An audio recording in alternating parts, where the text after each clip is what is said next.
With its black and white face and tight curled horns, the Swaledale is an unmistakable and common sight across the north of England. The area after which they're named, the Swaledale Valley, lies near where the counties of North Yorkshire, Durham and Cumbria meet. Up on the moors, the grass is rough and not very nutritious, and the weather can be incredibly harsh. And the sheep up here just seem to flourish. They survive very easily. They can find shelter, they can find food, and they can find water. And, you know, you drive along on a day like today and wonder how they ever survive, but they seem to love it up here. This is a sheep designed for its environment. For more than a century, farmers bred the Swaledale to help them survive. Long legs to master the peat bogs, thick coats to fend off the elements, even woolly tails to keep the udders warm at lambing time. In 1918, a small group of these farmers came to the Tan Hill Inn at the very head of Swaledale to start an association to set these standards in stone. I'm meeting the man now responsible for upholding these century-old rules, current chairman Alan Alderson.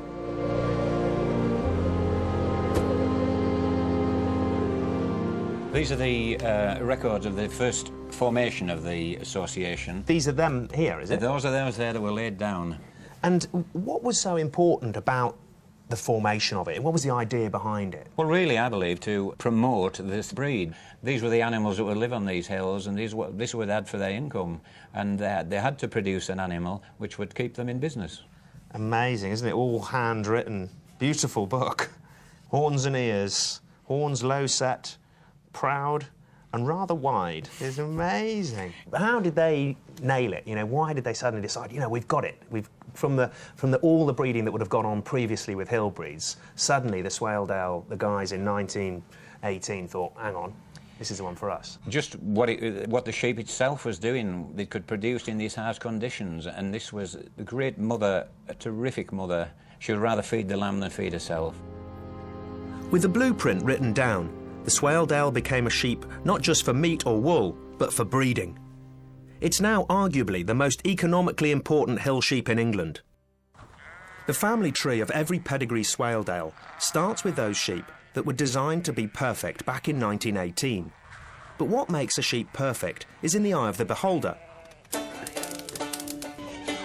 So is there the ultimate, the perfect Swaledale? I want size and shape. The main thing I want, size and shape. I agree with Roy. They want to be as big as possibly you can get them, but you can get them too big. I just like a big bright face thing, because obviously that's the first thing that goes into the ring, you know. Good legs and one at each corner and well styled. I don't ever think we'll ever come up with him. I don't think he'll ever be bred. I think I've maybe got him this year. I think I finally nailed it, so watch the sales this autumn. Here's to a long and happy future to the Swaledale sheep. And all the farmers will look after them.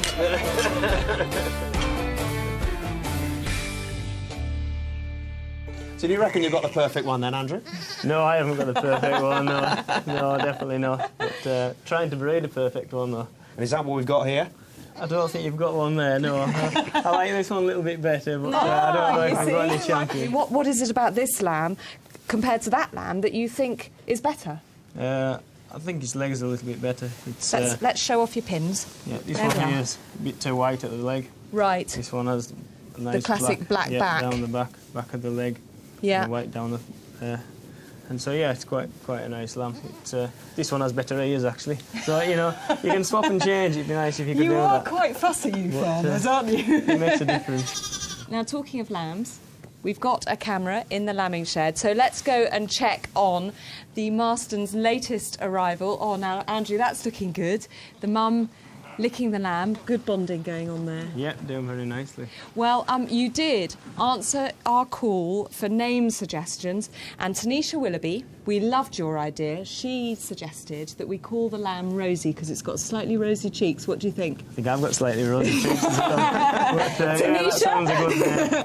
There we are. Rosie Marston has come into the world. Thank you very, very much indeed. Now, one of the most crucial times really in the lambing year happened when the tups, the rams, got introduced to the ewes and Andrew played matchmaker. Every ram in every field has to be checked and raddled every day. So it's get a bit on the board. Yeah. And smear it just underneath. Underneath. He doesn't jump on at the you, brisket. Raddle is the paint put on the rams that marks the ewes' backs when they mate to prove they're doing their job. How's that? Is that enough? Yeah, that would be fine. There are 700 ewes across the farm and each ram has up to 100 ladies to seduce. Her reaction to him and his reaction to her. Oh, they're in love, Kate. You can see. I'm gonna get you, yeah. I want your love, oh, you better run. These pure Swaledales seem to be doing well. The Marstons breed 3 types of sheep, and it looks like Andrew's meaty Beltex tups over in the Fellside fields have been doing a better job.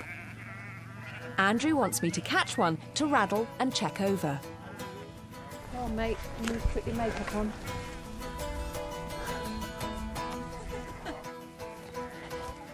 Okay, how do you catch a Beltex? Oh, no, you don't. It seems you need to be pretty good at rugby tackling to do this.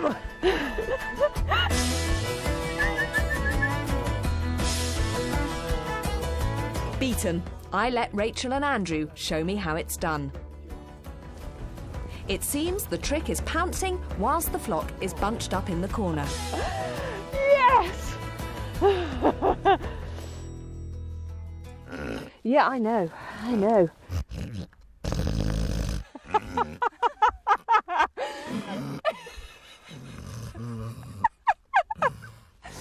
I'm sure that's not a polite noise.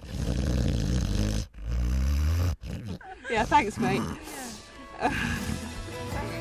Although the colour coding acts as a great guide for the shepherd, it's not until lambing time that Andrew will know for sure if all this hard work has paid off. Well, we saw some sheep on that film called Beltexes. Yes. I'd never heard of them until I came to this farm. They're really your babies, aren't they, the Beltexes here? Yes, I like the Beltexes. Pricked ears, small faces, boxy faces, the round like a barrel. No. But, I mean, you are the most eminently practical family I think I've ever met. They seem to be a terribly impractical sheep. And just to, you know, really push home my point here, Donald, about 5 o'clock, I think it was, when Andrew came into this very shed and saw one of your Beltexes in lamb. Yes. Now, first of all, she didn't want to cooperate at all, did she? No, they don't. No. They're not big, but they make the presence felt. Yes. And I was looking there as if to say, oh, is this going to be a cesarean or is this going to come out? I can read his mouth. Oh, it's come out. Oh, he's got it. Well, he has. But sometimes it's a bit of a struggle getting him out and he's thrown it about. That looks cruel, but it's not. It's trying to get it to take his first breath. And now you saw then sticking a straw up its nose. Yes. It's to make them take that first gasp. Now, the second one coming out now, he's putting this, what looks like a piece of wire up. Yes, it is. It's a vital piece of equipment now. With a Swaledale or a mule, you get the front legs and they'll come out. Yeah. With a Beltex, because of the shoulders being so thick and the back end, you put a rope or a wire round its head. As you pull its feet, you gently pull the head as well. And we've saved many a lamb. By doing that. I mean, you look at that little lamb, can you believe that I'm sorry, I know it's not very elegant, but that was born this morning. It's got a hefty set of shoulders on it, hasn't it? That's why every birth's a crisis, yes. Well, yes, I know, I think it is past your bedtime. Let's pop you back with your mum. Donald, thank you very, very much for your introduction to this, may I say, slightly eccentric breed of sheep. Yes. Is that fair? It is fair, but I like them. I know you do. Now, I don't need to tell you how bad the weather is. It's been causing us all sorts of problems. And if you watch this little bit of film, you can see that last night, while we were making the programme, we were really battling with wind and rain. But Andrew, it may make it difficult for us to make television programmes. It was incredibly worrying for you, isn't it? It is, yeah. I spent quite a bit of the night outside in the wind and the rain. I was up at 2 o'clock and then at 4 o'clock and then at 6 o'clock again, so every 2 hours just checking on the sheep that are expecting to lamb before too long. Well, I wanted to do my best this year because I can remember last year we tried our hardest, but yeah, we lost quite a few lambs in the wind and the rain, very similar to this, although it was a little bit colder last year. And yeah, picked like 4 dead lambs up out of one field, which you don't forget things like that. No one wants to have to do that. So luckily no dead lambs this morning. No. But you did decide to bring a Swaledale ewe in. I could say that she was behind the wall sheltering, but also pawing the ground a little bit on her own, which is characteristics of a sheep that is expecting to lamb. I also noticed she had a yellow spot on her back. That means they're expecting 3 lambs. And so I thought, we should, chances are they'll not be as big or strong with 3, and she can't look after them as well. So I'll quickly get her in before she lambs. Well, we will bring you news of that ewe a little bit later in the programme, but my very first task when I came to work with the Marstons last September was to bring the sheep off the fell, the hillsides around here, where they spend most of their time. Andrew had brought them down so that they could get fattened up on the lush grass around the farm, and then came the time for them to return to their beloved hillsides.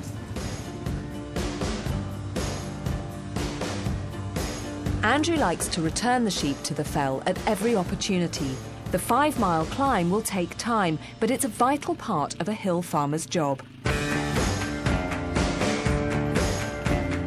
Rachel is bringing up the rear with her very own all-terrain vehicle.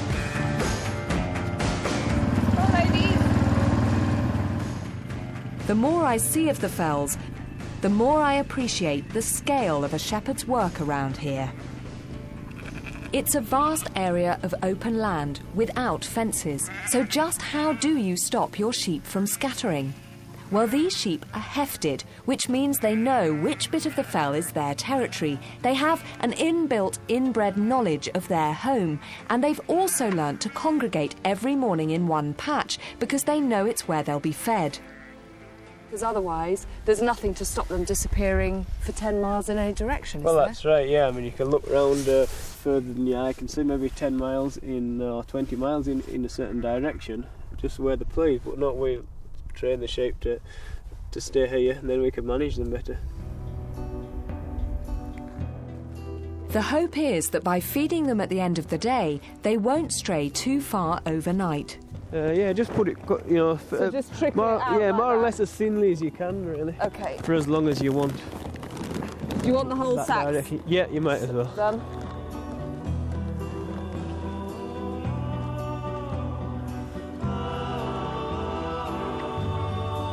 For hundreds of years, this hefting instinct has been maintained in this way.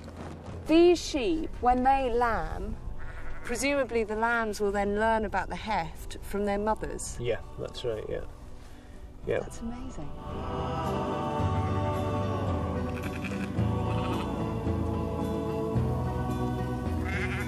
How do you feel when you stand on this patch of land? Because it's not just a bit of the fell, is it?